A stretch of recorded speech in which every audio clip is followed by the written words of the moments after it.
Bonjour tout le monde, update du marché, nous sommes le dimanche 13 avril. Investisseur rationnel reprend les vidéos de manière très active, mais surtout, je pense les mettre en public. Je vais reprendre pas mal d'informations avec vous. L'information qui me choque le plus tout de suite, c'est le ratio. Je vais le prendre dans l'autre sens pour que vous voyez à quel point il se maintient bien. Donc BTC face au Nasdaq. Bon, je vais même prendre son contrat CME. C'est de voir vraiment la résilience du Bitcoin face au Nasdaq, alors que le Nasdaq s'est pris un moins 25%, moins 25% des familles, moins 26%. Donc grosso modo, là, pour un moins 26%, habituellement, on a eu l'habitude de voir un BTC crash de peut-être moins 50 à moins 75%, hein, c'est du x2, x3. Allez, on va prendre le contrat perp.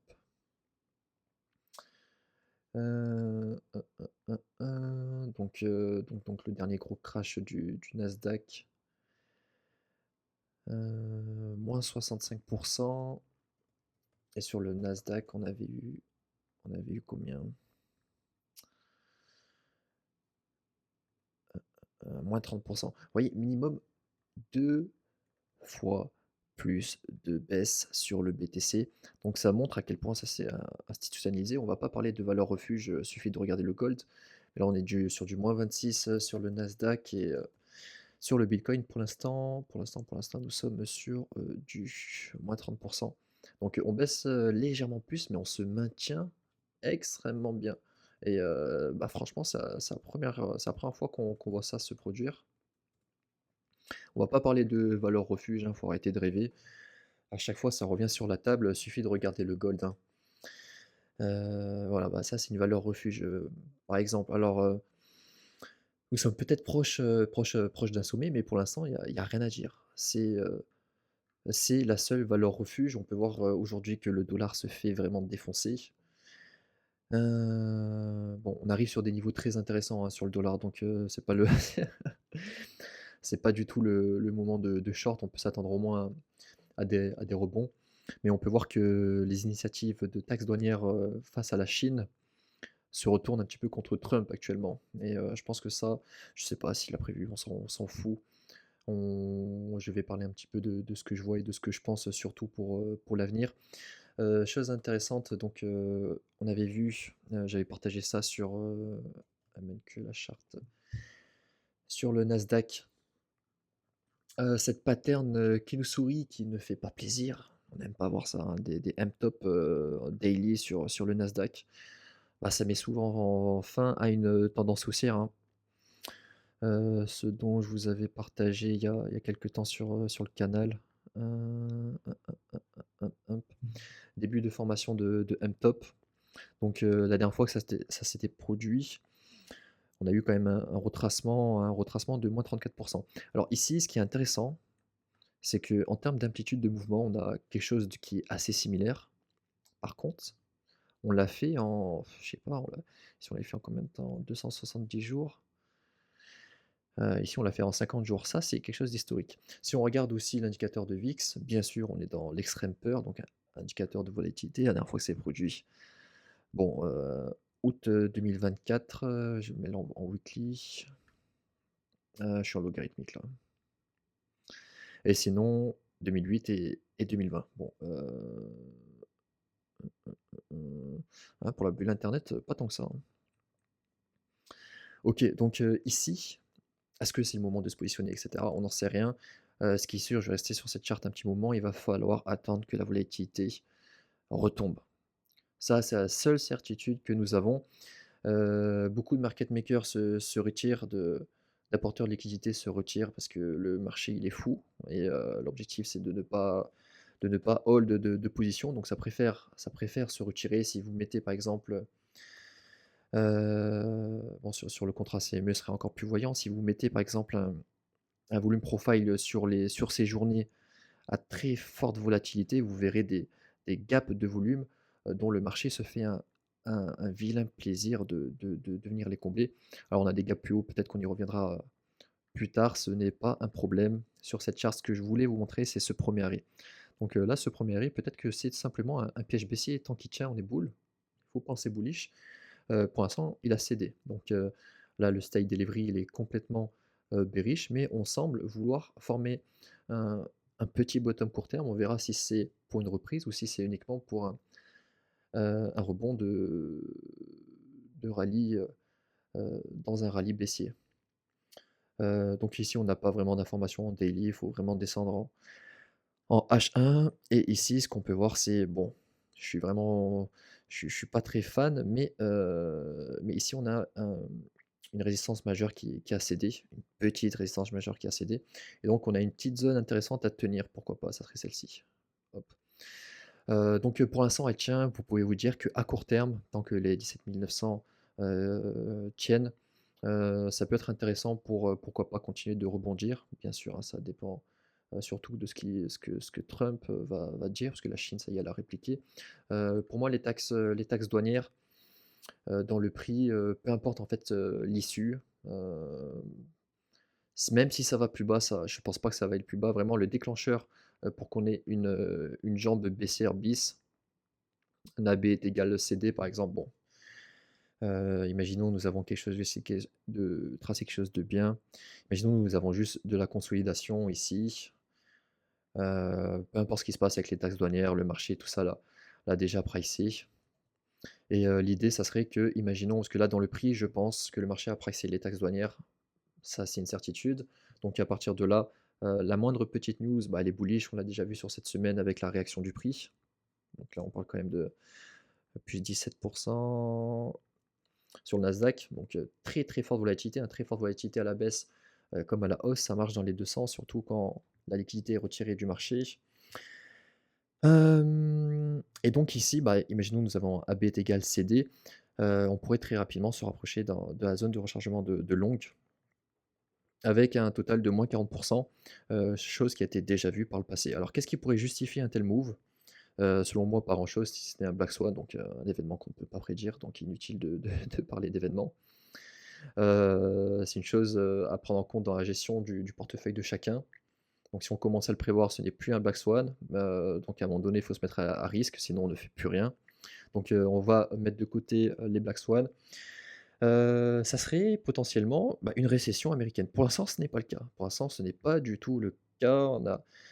Heu, on a une inflation qui est maîtrisée, on a un taux de chômage qui se maintient avec un PIB qui n'est pas en négatif, donc on est loin d'être en récession, si toi tu veux bien, charger. Hem et pourquoi est-ce que j'évoque ça? Parce que je pense que le risque d'une récession est également dans le prix. Le risque d'une récession est dans le prix. Les taxes douanières pourries de Trump sont déjà dans le prix. Tout ce qui reste en fait, bah, c'est, OK, bah, la récession, elle est là. Et tant que c'est pas le cas, je pense que, les 0,38-2 pourraient tenir. La première information en weekly qui donnerait du jus à ce marché, enfin du jus, où on pourra dire à partir de ce moment-là: «OK, ça commence à devenir intéressant», bah, ça serait la cassure de la précédente bougie weekly baissière. Donc au-dessus, grosso modo, des 19 867, 20 045 surtout, le contrat CME quand même plus parlant, c'est là où tous les professionnels, tradent directement dans le carnet d'ordre, futur. Donc voilà pour parler du Nasdaq, on a MTOP qui nous sourit, OK, mais on commence à arriver sur des zones, sur des niveaux qui sont assez intéressants et vu tout ce que le marché a pricé, il faut vraiment que ça pue pour que ça continue à la baisse. Je vais vous parler, du baromètre d'ailleurs de cette année. Moi j'aime bien imager le baromètre de 2020. Alors c'est un exercice que vous pouvez faire, en prenant le mois de janvier. On va se mettre en daily, on va récupérer le mois de janvier 2025, hein. Donc 1er janvier, OK, jusqu'à fin janvier. Hop, je vais enlever l'aimant, je vais le mettre, en weekly et selon ce baromètre, on aurait une stabilisation durant Avril, alors, ouh là là, je vais trop loin. OK, donc par rapport à la volatilité du marché actuel, je vais l'étaler un petit peu de cette manière-là. Je vais effacer ça, hein, hop, et donc vous avez votre baromètre pour l'année, calquant le prix, du mois de janvier. Donc vous pouvez faire cet exercice sur toutes les années. Ça marche uniquement sur les valeurs fortement capitalisées et sur les gros indices. Donc commencez pas à faire ça sur des shitcoins bien sûr. Alors sur ce baromètre, je vais le faire sur MNQ parce que, sur le contrat CME, on n'est pas venu chasser les stops. Donc c'est la chose un petit peu étonnante. Bon, ça a été fait sur les CFD et donc en suivant ce baromètre qui est plutôt juste, si on se fie aux 20 précédentes années, je vous laisse faire, cet exercice de votre côté. On aurait une stabilisation, de avril à peu près juin et ensuite on aura une reprise. Alors cette reprise, ne vous fiez pas à l'amplitude, ça peut être une reprise, uniquement pour combler, tous les niveaux, qu'on a laissés derrière nous, voire faire, un ATH, mais on verra tout ça à ce moment-là. Si on commence à venir combler, des niveaux intéressants et qu'on commence à avoir des réactions baissières, il vaudra mieux se retirer du marché. Mais ici, sur cette amplitude-là, il y aura des coups à jouer, sûrement. Donc le baromètre sur le Nasdaq, il me semble que j'avais fait le baromètre, du BTC sur cette charte-là et donc grosso modo, on aurait quelque chose qui ressemblerait à ça, quoi. Donc même chose, hein, sur le Bitcoin, une stabilisation encore, pourquoi pas de 40 jours. Donc même si on va plus bas, même si on va plus bas, tant que ce niveau, se maintient, je vais aller sur, une charte un petit peu plus propre. Bah, pour moi, on est toujours bull, hein. On est toujours bull, il faut toujours, penser, bullish. Voilà, c'est un petit peu comme, c'est un petit peu comme ici. Alors je vais juste, remettre, le Fibo. Hein. Donc ici, vous voyez, vous avez le premier arrêt, tout comme on avait le 1er arrêt ici. Donc moi ici, la vraie réflexion que je m'étais faite à ce moment-là, c'est la même chose que ce qu'on vit actuellement ici. C'est OK, on touche le premier arrêt, beaucoup de gens attendent, ces niveaux de prix, peut-être qu'on ira, peut-être qu'on n'ira pas, on n'en sait rien. C'est le premier arrêt quand même, donc tant que le premier arrêt il tient les 0,382, le marché est toujours, dans un state delivery, bullish, donc il faut toujours penser bull. J'ai acheté. On aurait pu aller bien plus bas, on n'en savait rien sur le coup. Voilà, c'est la même chose. On est sur des niveaux intéressants, donc on a le premier arrêt qui est ici. On a encore du business à faire, plus bas. Donc ici, vous voyez, bon, je ne suis pas sur, le contrat perp, mais je le sais, c'est le même ici sur spot. On n'est pas venu récupérer ce niveau, par contre ça a été fait sur le CME.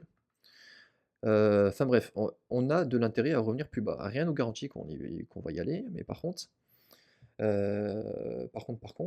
on est sur des niveaux de premier arrêt. Donc le premier arrêt, si on est toujours, dans une tendance haussière, pour l'instant c'est le cas, hein. Si je me mets en linéaire et que je cache tout ça, hop, vous voyez, hein, on continue, on est sur une tendance haussière. Donc pour l'instant, on est toujours bullish tant qu'on ne casse pas, ce niveau-là sur le BTC. Donc grosso modo entre 70 000 et 700 000, 70 000 et 74 000. Tant qu'on ne cède pas ça, je vais continuer à penser bullish, bullish, bullish. Ah pourquoi? Parce qu'ici le risque il est très, très clairement défini. Vous avez votre premier arrêt, le premier arrêt il cède, vous avez de grandes chances que le prix retourne en zone de rechargement. Donc ici la zone de rechargement au cas où ça cède, je vais supprimer ce petit cercle. Hop, donc votre zone de rechargement ici, elle serait entre grosso modo 50 900 et 35 000. D'ailleurs une zone excellente en cas de bear market. Je pense que le prix, viendra se stabiliser ici. Bon, on a des niveaux à retravailler plus bas, mais bon, ça fait à l'instant T pas vraiment sens en pricant le prochain coût de production. Enfin bref, donc voilà, par rapport à ce niveau, c'est vraiment du moyen terme au cours des prochains jours, prochaines semaines qu'on voudrait le voir tenir. Parce qu'à court terme, là, on est en contact d'une trendline qui fait pas forcément plaisir en cas de cassure immédiate. Moi, je serais pas étonné de voir quelque chose comme ça. Alors, uniquement par rapport, à l'open interest, que je garde à l'œil, sur BTC USDT, de Binance principalement. Ici, vous voyez l'open interest qui augmente. Pour moi, il y a des longues et des shorts. Donc, là, pour l'instant, on s'occupe des longues. En cas de retournement, je vois le prix revenir, au minima sous les 77 000 et au meilleur des cas, sous les 80 000. Enfin bref, on peut consolider un petit peu, quelque temps sur ces niveaux. Donc attention à la cassure, de la trendline si on a des faiblesses. Si on a une faiblesse du côté des acheteurs et qu'on part, sur un short squeeze qui n'est pas soutenu, on risque de réintégrer et on a des niveaux à récupérer plus bas. Donc moi vraiment je ne m'inquiète pas si on revient tester tout ça, que la trendline ne tient pas et qu'on voire même qu'on fasse un nouveau point bas. Parce qu'ici, bah, on a quand même de l'intérêt à y revenir, mais par contre c'est cette zone qui doit tenir. Donc si le prix commence à faire ça, ça ne sera vraiment pas bon. Pour l'instant, on peut s'attendre à des rebonds. Alors pourquoi est-ce que je dis ça? Je vous l'avais partagé sur Twitter.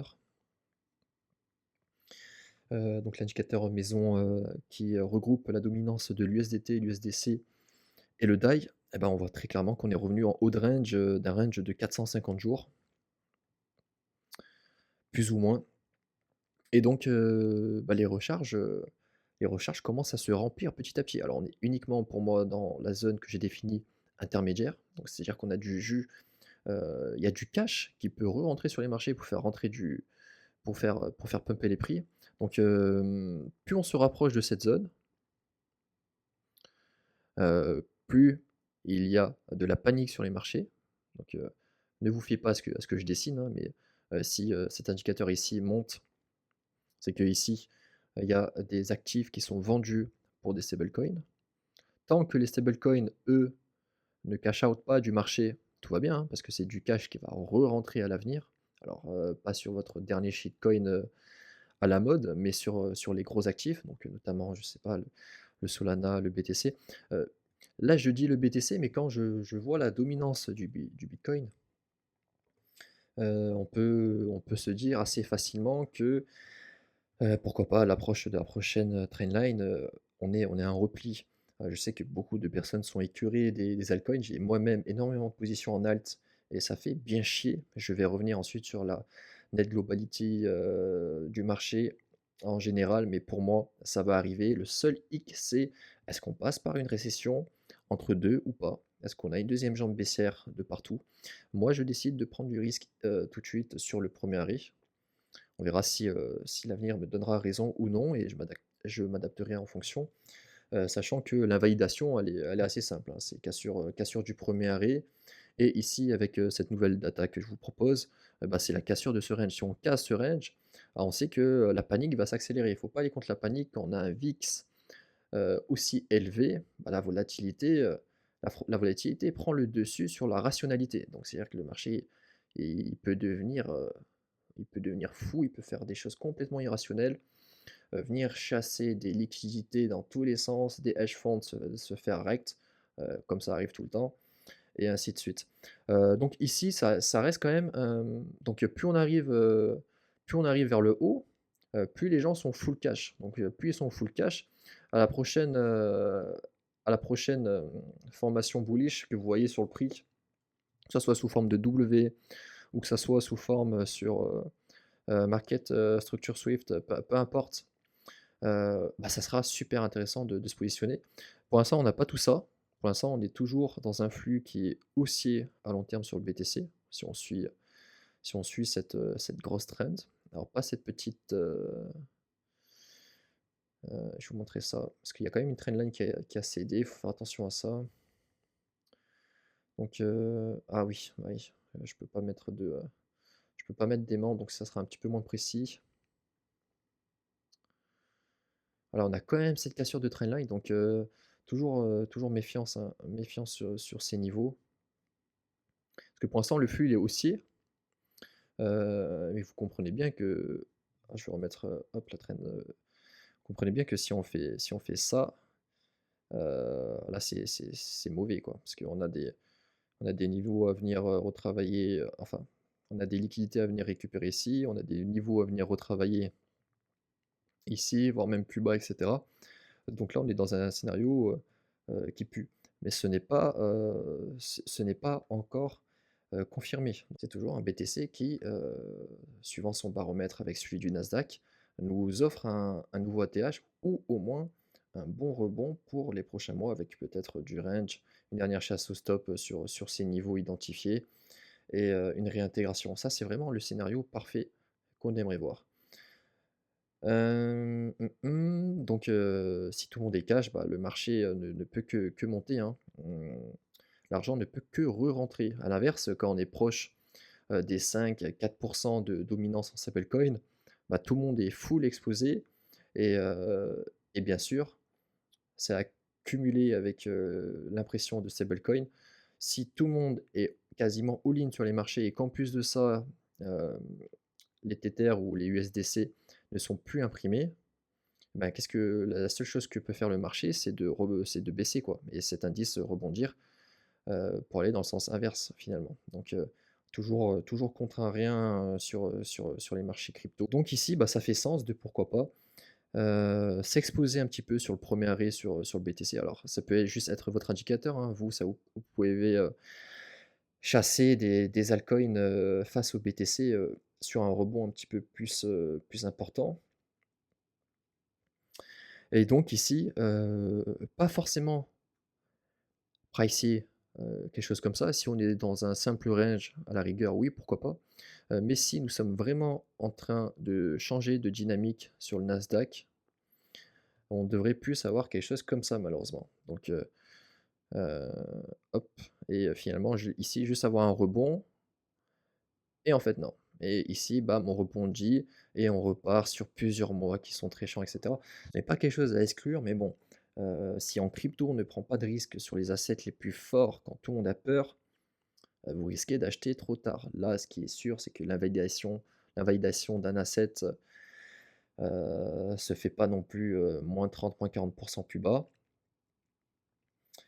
Et par contre, le gain potentiel, lui, est assez important pour se mettre à risque. Donc, pour l'instant, j'ai privilégié toujours, étant donné que c'est un range, un retour, bas de range. Même si je suis d'accord, ça peut faire bizarre d'analyser, un tel indice. Moi, de ce que je vois quand même, ça fait relativement sens. Bien sûr, plus un range est long, plus il est, assujetti à prendre une direction. Donc, peut-être que c'est la dernière fois qu'on rebondit et qu'on a une réelle cassure. Mais enfin bref, je vais pas revenir là-dessus. On est sur le premier arrêt et tout ça, je suis, mon plan personnellement. Surtout que donc, pour ceux qui n'ont pas vu mes dernières vidéos, que j'ai toujours, mon plan toc toc toc, que je partage pas trop de charte, bon tant pis.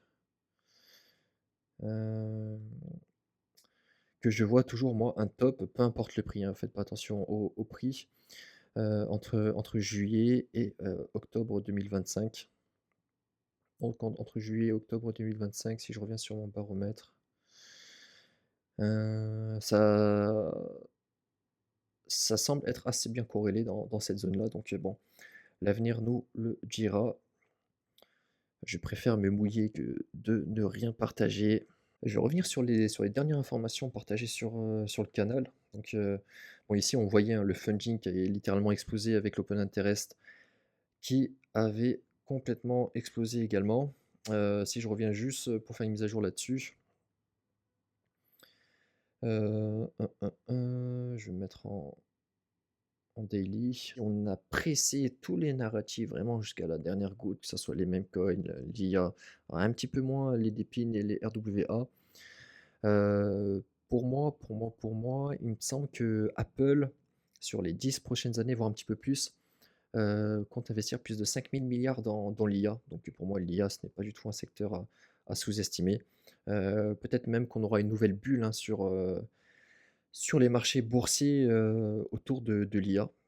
Si je remets une charte, alors où est-ce qu'elle est? Ça, je vais y revenir, par la suite. Mais vous voyez, si on essaye d'avoir plus ou moins, La véritable valeur d'un asset en enlevant à peu près son inflation en le divisant par, sa masse monétaire M2 donc sur TradingView, vous avez l'index avec, flash WM2NS. Vous avez plus ou moins sa réelle valeur. Donc, ici une pattern que j'avais partagée sur Twitter. C'est quelque chose qu'on peut, venir travailler un petit peu plus en profondeur, hein. Là, on a à peine eu même pas la touchette. Ce que je vais vous montrer, c'est qu'ici, clairement, on a un actif en hausse, mais c'est surtout la monnaie qui se fait dévaloriser. Vous le savez, depuis 1971, le dollar n'est plus corrélé à l'or. Ce que je vais vous montrer, c'est que la véritable valeur ici, on voit ici que, bien sûr, face à l'USDT, on a une explosion. Là, on a une explosion, face à l'USD, pardon. Mais ici, on voit qu'on a une réelle explosion, même en enlevant l'inflation. Et ici, on commence à avoir, quelque chose qui ressemble. Alors c'est surtout, c'est pas grâce au middle cap et au small cap, surtout grâce aux GAFA, mais surtout grâce à Nvidia et grâce à Apple, principalement qui se tourne autour de l'IA. Et je pense qu'on peut avoir vraiment une deuxième jambe haussière. Alors bien sûr, si on ne tombe pas en récession et cetera, mais pour moi, la Fed, va réinjecter de la liquidity. Le global net liquidity, là, il est en hausse. On verra tout ça par la suite. Donc, ça semble très encourageant par la suite. Savoir depuis 2008, la politique monétaire fait en sorte de soutenir les banques, ce qui n'était pas le cas avant. Donc, on essaye de sauver avant que ça soit trop tard. Donc, les dips sont à racheter jusqu'à que la pyramide s'écroule. Il faut faire du cash en attendant. Et donc, ce qu'on peut plus ou moins pricer, c'est vraiment une 2e jambe. Alors, je parle ici, donc ici on avait la bulle internet et depuis en fait, on peut voir que c'est assez mou, c'est assez mou. C'est juste que notre monnaie, elle se fait déglinguer en fait. Elle se fait déglinguer, on a un semblant de hausse. OK, on a un actif qui performe, à peu près entre 10 et 15-20 par an, mais oui, mais c'est l'inflation qu'on se prend dans la gueule aussi. Et donc, cette 2e jambe haussière, c'est pour moi, quelque chose d'envisageable. Peut-être au courant de 2025 avec, si la récession n'arrive pas maintenant, peut-être en 2026 que ça finira bien par nous tomber dessus, j'imagine bien. Faut pas oublier, hein, que les taux ont été inversés pendant un petit peu plus d'1 an, hein, c'est énorme. Donc, il y a vraiment une anomalie, dans le système bancaire. Il me semble que j'avais une charte un petit peu plus propre, touc, touc, touc, touc, touc, faudrait que je range un petit peu mieux. Ici, ici, ici. Donc, voilà, ici, hein, est-ce que c'est un bull trap? Je vous ai donné les détails avec les niveaux d'invalidation en début de vidéo sur le Nasdaq. Grosso modo, ici, j'ai divisé, les taux à 30 ans moins les taux à 3 mois et vous voyez ici qu'on n'a jamais eu, en fait, les taux inversés aussi longtemps. Donc, à chaque baisse de taux, je vous en avais parlé dans les vidéos précédentes, on a quelque chose, on a un élément qui accélère, la baisse de taux pour être en hard landing et pour pas être en soft landing, pour relancer et restimuler rapidement l'économie. OK, on a une petite purge, mais on relance tout ça rapidement avec un crash, des taux d'intérêt et bon, bah, ici on a eu la bulle internet, on s'est pris un -83. Ici on a eu, la crise des subprimes, ici on a eu le covid, ici on avait la guerre mais rien à voir avec le pivot. Et si on se demandait un petit peu, bah, enfin moi je me demandais qu'est-ce qu'ils vont nous sortir cette fois-ci? Bah, voilà, on a Trump. Cette fois-ci on a Trump. Est-ce que ça va nous pousser à la récession? Pour l'instant, l'inflation est en baisse. Bon, normalement ça a dû charger depuis. Il y a un retard à peu près entre 30 et 40 jours. Donc, vous voyez l'inflation, bientôt la question ça sera: «Est-ce qu'on ne baisse pas trop vite? Est-ce que nous ne sommes pas en désinflation?» et ça, c'est vraiment pas bon. Et nous avons aussi un marché de travail. Alors faudrait pas casser ça, hein, parce que là on pourrait vraiment avoir, une accélération. Ça pourrait pousser le marché à ce dont je vous ai parlé en début de vidéo, à une récession, à vraiment pricer cette fois-ci la récession parce qu'elle est là, on a un ralentissement du travail. Mais pour l'instant, ce n'est pas le cas. Donc voilà un petit peu les dangers qui planent. C'est toujours quand on a des doutes et qu'on est en phase d'incertitude que les bottoms se créent, sinon ça serait trop facile. Il faut à un moment donné une prise de risque. Je vais revenir sur les autres éléments. Donc ici, les open interest, généralement, quand on a des gros excès haussiers et qu'on n'a plus rien pour alimenter un narratif et pour inciter la masse à se positionner sur les marchés, bah, souvent, c'est souvent la fin de la fête. Alors il faut jamais être contre une tendance avec un open interest, qui explose sans, invalidation baissière, et encore c'est très risqué parce que vous êtes dans le sens inverse de la tendance qui est haussière. Mais vous pouvez être quasiment certain, que ce sont des niveaux qu'on viendra retravailler plus tard à partir de la racine de l'explosion de l'open interest. Pourquoi? Parce qu'une fois qu'on s'occupe, de tous les vendeurs qui aident à alimenter le flux haussier, un shorter qui se fait liquider, bah, c'est une personne qui vend à découvert, et quand il se fait liquider, ça se transforme en achat. Donc ça fait pousser les prix, il y a les acheteurs qui rentrent, et quand il y a plus d'acheteurs qui rentrent et qu'on a fini de liquider tous les shorters, bah, le marché n'a plus qu'une seule chose à faire, c'est paniquer ceux qui sont entrés en spot à l'achat donc, et liquider ceux, qui sont positionnés en long avec un climat où justement tout va bien, et c'est ce qui incite, les gens à se positionner, et à partir de là, on peut voir un schéma de distribution avec, énormément de liquidités pour les baleines pour, prendre à revers, toute cette masse en shortant et en rachetant plus bas, enfin bref. Donc ce sont des niveaux, qu'on va retrouver, mais dont il ne faut pas lutter également contre. Le BTC divisé par WM2NS, super intéressant toujours, hein, depuis ce signal. Je me suis dit: «OK, c'est une charte que je vais continuer de garder à l'œil». On peut voir, hein, que face à l'inflation, c'est un des assets qui continue de performer même quand on enlève plus ou moins l'inflation dans la valeur de l'actif. Le SP 500 il peine, le gold il peine. Alors le gold, il est un petit peu plus haut, je vous montrerai une autre charte. Mais grosso modo, depuis 1971, la monnaie, elle se fait déglinguer, et il faut s'en protéger au maximum. Et bien sûr, bah, l'or, il a explosé en 1971, à partir du moment où on a pu imprimer autant de dollars qu'on voulait. Heu, alors, du moment où on a commencé à pouvoir imprimer autant de dollars qu'on voulait, parce qu'on a, arrêté, de corréler, heu, 31 $ à une once d'or. Une once d'or, alors je vais reprendre ce que j'avais mis sur mon graphique, et depuis 1971, on a carrément suspendu la convertibilité du dollar en or. Donc à partir de là, la confiance de la monnaie, elle disparaît, parce qu'avant on avait la confiance de OK, tant de dollars équivalait à tant d'or à déposer dans la banque américaine. Bah, maintenant non, ce n'est plus le cas depuis 1971. Du coup, depuis 1971, bah, la monnaie, qu'est-ce qu'elle fait? Bon là, j'ai pas tout le graphique, mais la monnaie, elle se fait exploser.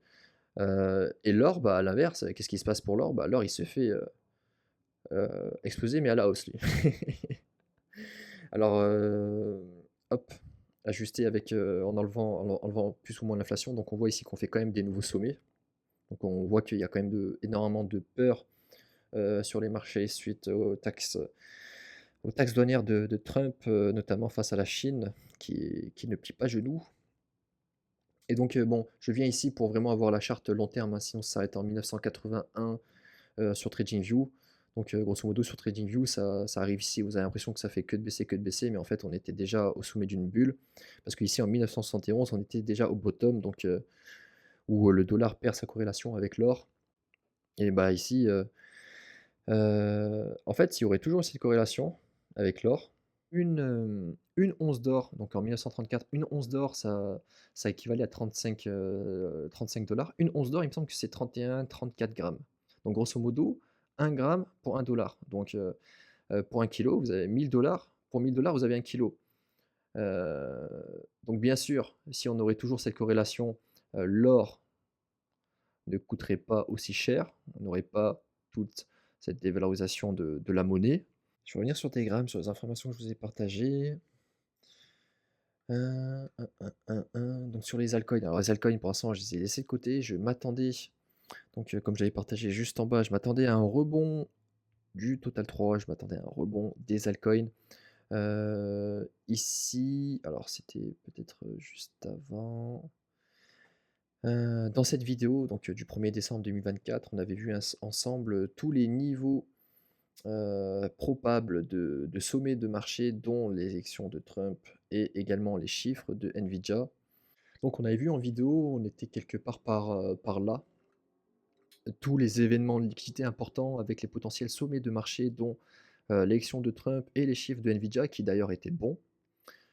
Au-dessus des attentes, mais pas suffisamment. Quand, on a des chiffres trimestriels à chaque fois qui explosent, qui vont sur la lune, et ben, c'est toujours très difficile de faire mieux et c'était, ce dont je vous avais parlé à ce moment-là. Alors ici, le BTC l'avait déjà purgé, mais sur Nvidia, on était sur un top. Ah bah oui, comme par hasard, hein, toujours les événements de liquidité très importants pour des schémas de distribution et des open de short. Le 26, c'était où le 26? 26 février, on était ici. On était ici. Enfin bref, c'est pas Nvidia qui nous intéresse le plus, tout de suite. Depuis les élections de Trump, donc nous on était ici, je me suis dit: «OK, on aura sûrement un schéma de distribution», mais pendant cette phase de temps, je pensais que le marché allait pricer la baisse de taux et que ça allait se répercuter, sur les alts et ben les alts, eux, les alts, alors, bien sûr, hein, ils ont performé, mais ça a été très sélectif, ça a été très sélectif et surtout, bah, on n'est pas allé bien haut. On n'est pas allé bien haut et ça va m'aider pour la suite de la vidéo qui est vraiment dans le désordre. Ça sera de parler, de la nette liquidité et de la confiance finalement dans l'échelle du risque, d'un investisseur et nous, bah, les altcoins, nous sommes tout en bas de la pyramide et je vais vous montrer tout de suite les éléments dont on veut voir pour que ça se produise. Les taux d'intérêt des plus grosses banques qui ont le plus d'impact, sur les marchés, donc l'Europe, l'Angleterre, le Japon, la Chine, le Canada, la Chine, l'Australie, bon, le Canada et la Suisse, on peut les enlever en vérité et bien sûr les États-Unis. Heu, bon, ils ont plus ou moins la même tête. Vous voyez ici qu'on a un pivot de la Fed, de la plupart des grosses banques, hein, sauf le Japon qui a augmenté les taux, il y a pas longtemps. D'ailleurs, ça fait souvent pas du bien aux assets à risque, hein, quand le Japon augmente ses taux. Donc vous pouvez regarder, de votre côté. Et donc, bah, quelle est la prochaine étape? Bah, c'est la planche à billets, la prochaine étape. La prochaine étape, c'est la planche à billets. Pour, Jérôme Powell qui va venir sauver l'économie, les banques et cetera. Est-ce qu'on va passer par une récession entre-temps? Ça, c'est la grosse question. Peut-être que oui, peut-être que non. On verra par la suite. Pour l'instant, ça se maintient. La global net liquidité, moi, c'est surtout ce qui va m'intéresser à l'instant T parce qu'on peut voir que, là, bon, j'ai pas mis ici parce que j'avais directement les chiffres sur TradingView. Donc vous pouvez sélectionner les pays, hein, c'est assez propre. Vous pouvez choisir un petit peu l'année et cetera. Bon, on peut pas super bien zoomer, c'est un petit peu dommage. Grosso modo, la global net liquidité aujourd'hui, elle augmente.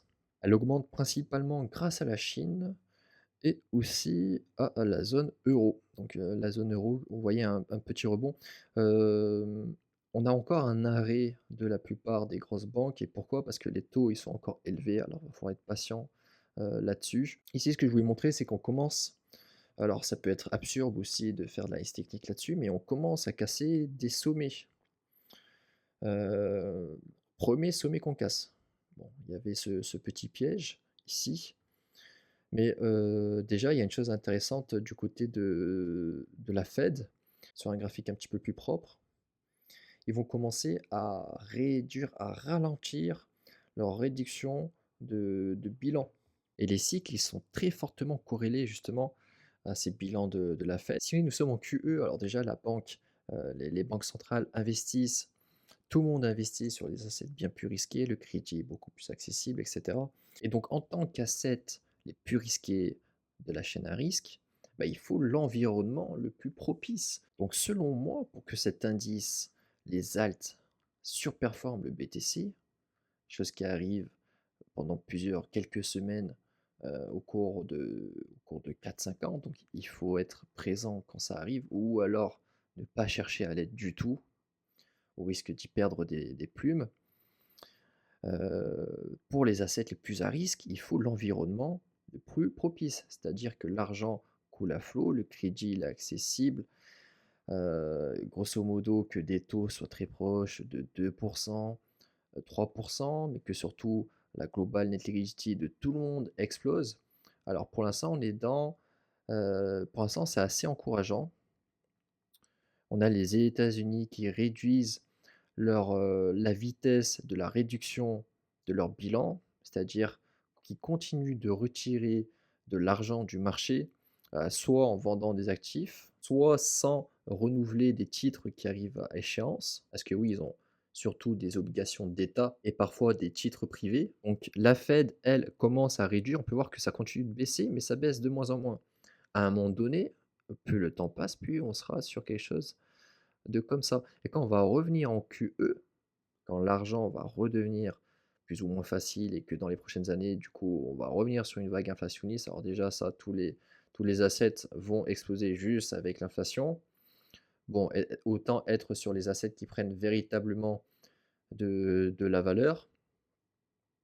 Et ben, quand ça arrivera, ça sera un environnement propice pour les altes. Pour l'instant, donc, voyez la global net liquidity, elle commence à pump. Est-ce que ça sera vraiment le top départ ou est-ce que ça sera un petit fake out? Ce qui est sûr, c'est que je pense pas qu'on revienne vraiment bien bas, étant donné que déjà les États-Unis réduisent la vitesse de leur bilan. Le bull market côté des alts, côté des assets à risque, n'a pas commencé. N'a pas commencé parce que vous avez la global net liquidity qui commence à peine à se retourner. Votre alt season, ma alt season que j'attends, elle est là. Elle est là. Elle est potentiellement là. Et si elle n'est pas là, elle le sera ici. Pourquoi? Parce que depuis 2008, la Fed, elle sauve la banque, elle sauve les banques.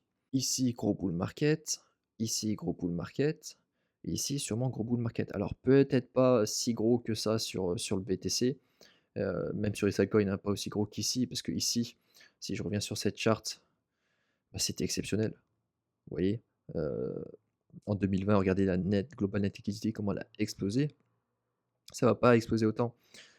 Ici, on avait des taux à zéro. Certaines institutions avaient même des emprunts à taux négatifs et cetera. Ils étaient payés pour emprunter. On va revenir dans le monde d'avant. Le monde d'avant, heu, déjà si on revient, peu importe, ça serait autour des 2 3 autour des 2 3 ça sera déjà très bien, hein. On peut voir déjà que l'Union européenne, bon, a sûrement pas le choix, commence déjà à réimprimer alors qu'elle a des taux qui sont encore, alors des taux un petit peu hauts, même si, elle est assez agressive dans sa baisse. Bon, l'Allemagne en récession et pas qu'un peu, ça se comprend. Donc la surperformance, de hauteur VSPTC, elle viendra, mais elle viendra vraiment quand cette net liquidity, va exploser. Voilà. Ça va arriver. Plus le temps passe, plus on s'en rapproche. De quoi est-ce que j'avais parlé d'autre, tac tac, donc les longues ETH-BTC, ils sont toujours en plein FOMO. Donc pour le coup, je vous avais fait part, du fait qu'ils s'étaient trompés, uniquement une fois sur 9, 2 fois sur 9, c'était à l'approche, bah, c'était à la fin d'un bull market. Donc ils ont hold et ils ont maintenu et renforcé leur position pendant tout le bear market. Alors est-ce que c'est le cas là, vu la global net liquidity qui est prête à exploser dans les prochaines semaines, prochains mois? Je ne pense pas, mais en tout cas, ils sont complètement la tête sous l'eau parce que la paire ETH-BTC, elle s'est fait littéralement détruire. Je vais même me mettre en weekly, là, on est sur une charte de de shitcoin. Tac, tac, tac, tac, tac, donc là, franchement, à part si c'est un gros, gros, gros range et qu'on vacille comme ça avec une telle volatilité, alors c'est possible, mais j'y crois moyen. Moi, je pense plutôt qu'on va s'arrêter là, quoi. Donc, je pense qu'on aura un Ethereum plus fort que le BTC, mais il y a des niveaux à venir retravailler un petit peu de partout. Ici, on peut tracer une grosse trendline. Je sais pas si ça se trade beaucoup, s'il y a beaucoup d'intérêt à venir chasser ces highs, et il se peut qu'on n'y aille jamais aussi. Hem, mais oui, ils sont complètement underwater, ils continuent de tenir une position et j'espère qu'ils vont pas se faire liquider parce que Heu, eux, ils sont acheteurs, s'ils se font liquider, ça se transforme en de la vente. Donc là, on a 1 million d'Ethereum en long. Vous voyez un peu le truc?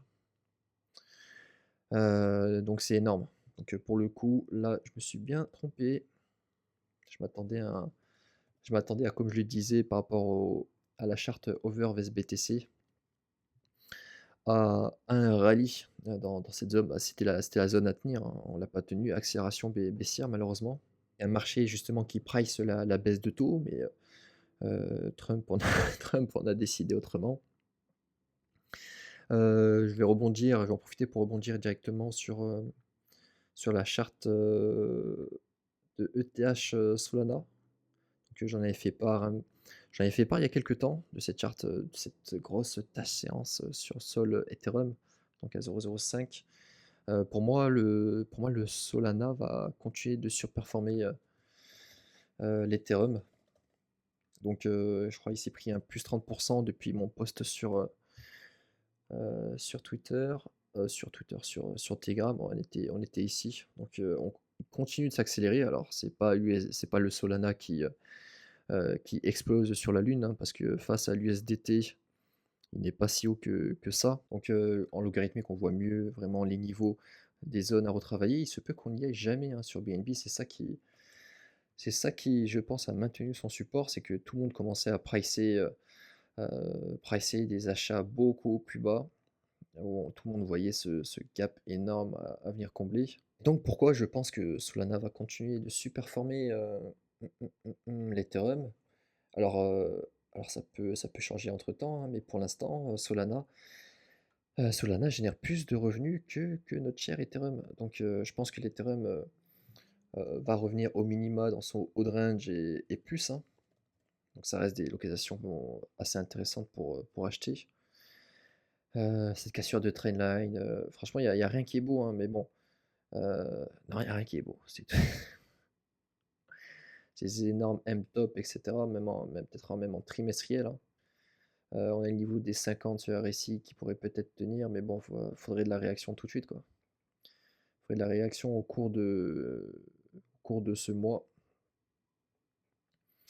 On est venu chasser des gros niveaux, donc ça ferait sens de venir ici, mais maintenant le prix doit nous dire oui, quoi. Donc au minima, avoir quelque chose comme ça, quoi. Hop, avec un pullback ici, ok, on aurait cette zone à tenir, grosso modo. Et tant qu'on réintègre pas sous cette zone, on est boule. Mais on a besoin de voir cette impulsion. Là, sur les ETF, côté BTC et Ethereum, c'est outflow sur outflow. Le marché fait que de sortir là. Donc ça aussi, ça n'aide pas vraiment. Et ce qui pourrait rassurer aussi, j'aime bien en parler, mais c'est le cote, sur le contrat futur. Moi, ce qui me rassurait énormément, c'est de voir ici, bah, les instituts, les hedge funds, et cetera, se positionner short. Ça voudrait dire qu'ils seraient acheteurs sur spot. Si je vois ça et que je commence à voir ça, ouais, ça serait sympa, là, je validerai. Tout l'inverse d'ici, quoi. Donc pour l'instant, il n'y a pas tant à s'exciter, mais ça viendra parce que la net liquidité, on le sait, à un moment donné, elle va pump. Le château de cartes s'écroule sinon. On vit sur la dette. Donc pour payer cette dette, il faut générer du cash. Plus personne ne va acheter la dette américaine. Même les Chinois commencent à faire pression, parce qu'ils en possèdent énormément, du trésor américain.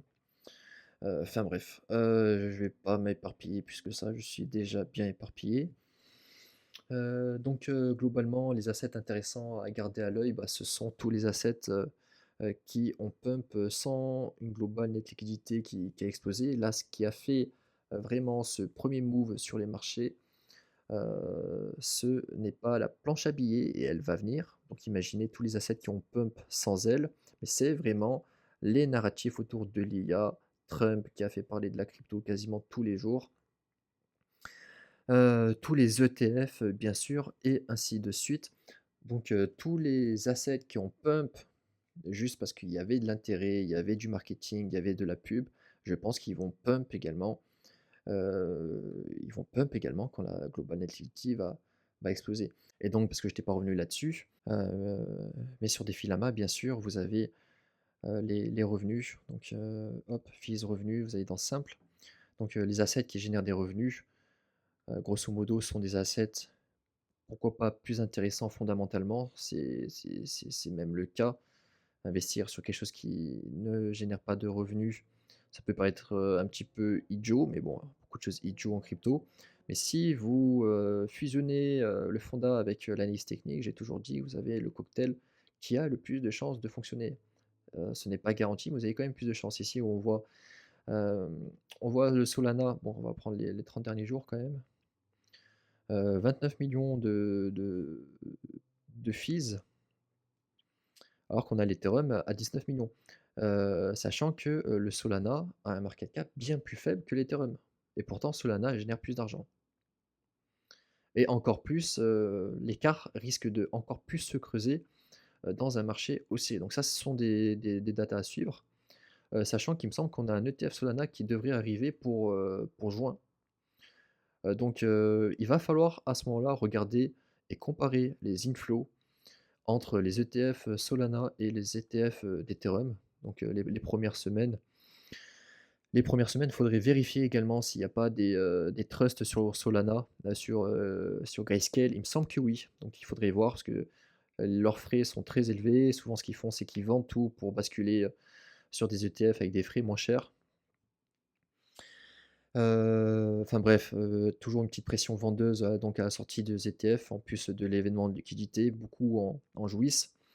Mais il faudrait comparer voilà, le net flow à leur sortie de l'Ethereum, ETF sur Ethereum, et également voir si donc les entrées sur l'ETF de Solana sont supérieures à ceux de l'Ethereum à sa sortie. Et ça va vous montrer dès la première semaine, dès les premiers jours, l'intérêt autour de Solana. Et s'il est supérieur à celui de l'Ethereum, s'il est supérieur à celui de l'Ethereum et qu'en plus l'Ethereum continue de surperformer les fees le Solana continue de surperformer les fees d'Ethereum, eh ben, vous pouvez vous dire qu'il y a de grandes chances que cette charte continue de pump. Et pour l'instant, c'est toujours le cas.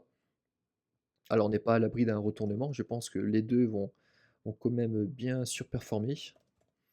Mais il se peut que Solana double Ethereum en termes de capitalisation. En tout cas, il est pour l'instant bien parti. Inutile de faire une vidéo sur les altcoins. Je surveille Hype de mon côté. Euh, mais tout de même, attention, je surveille également beaucoup Tao. Tao. D'ailleurs, j'étais re-rentré un petit peu cher. Un petit peu cher, mais j'étais rentré, j'avais rebeuil ici. Là, le retest de la ligne de coup. Et puis j'ai gardé position parce que pour moi ça a quand même plus de potentiel. Je l'attends ici, je l'attends dans toute cette zone en fait, hein, dans toute cette zone. Pour l'instant, les subnets également de la sous-couche, donc layer 2 de BitTensor, Tao, sont un petit peu décorrélés du marché. Alors ça reste des market cap qui sont très très faibles. Mais on a des charts qui sont assez sympathiques. Donc bon, je vais pas faire de contenu dédié à ça. Mais je vous laisse un petit peu regarder les charts. Je pense que vous allez être un petit peu surpris. Ils font un petit peu leur monde de leur côté. Des petits x3, des petits x10, si ce n'est plus. Donc bon, inutile d'investir sur ces charts à mon avis. Mais il y a des subnets qui sortent très régulièrement. Intéressez-vous un petit peu au projet, pourquoi pas. Et les charts linéaires avec des structures, alors ça reste très volatile, hein. Ça reste très volatile, mais si vous avez des risques, si vous voulez vous mettre à risque dans un secteur encore récent, bah, pourquoi pas s'intéresser au subnet de Tao. Tout de même, attention, parce que pour moi, ce secteur, ce narratif est drivé par Nvidia. Et tant que Nvidia réintègre Pour moi, c'est un range, hein, ça, hein. C'est soit un range, soit un schéma de distribution. Alors je préférerais que ça soit un range, parce que là, ça voudrait dire qu'on est venu chasser les lots et ici, voilà, là, ici, on a des niveaux à venir récupérer et pourquoi pas donner du jus donc au secteur IA. Si on est sur un schéma de distribution, on se retrouve beaucoup plus bas et donc attention parce qu'ici, donc on comble, on comble des gaps et pour moi, la prochaine résistance, à céder, elle est ici. Elle est ici et on voit qu'on y rentre. Donc on est sur des niveaux où Nvidia, peut se retourner. Peut-être que le rebond est terminé, donc il faut à tout prix céder ce niveau et pour moi, faudrait casser ça, hein. Faudrait casser ça et une fois qu'on casse ça, on peut souffler. On peut souffler sur Nvidia et sûrement sur le Nasdaq au vu de sa pondération et si ça arrive, bah, va falloir tenir ce niveau. Donc voilà, vous avez à peu près les niveaux et si c'est le cas, donc si on a cette cassure et qu'on tient ici, là on commence à avoir des signes de force, jusqu'à invalidation, on peut se dire: «OK, les alts comme Tao, peuvent prendre encore plus de jus et les subnets qui, eux, font déjà leur monde et qui sont déjà en train de pump, pourraient littéralement exploser». Donc voilà quelques tuyaux, je vais devenir beaucoup plus actif pour faire des vidéos beaucoup plus courtes, beaucoup plus condensées, voire peut-être même, de l'intraday sur le Nasdaq, sur BTC, sur Solana, pourquoi pas? Et on va suivre tout ça ensemble donc abonne-toi si c'est pas déjà fait, si le contenu t'a plu. Je te laisse mettre un petit like et un petit commentaire. Ciao.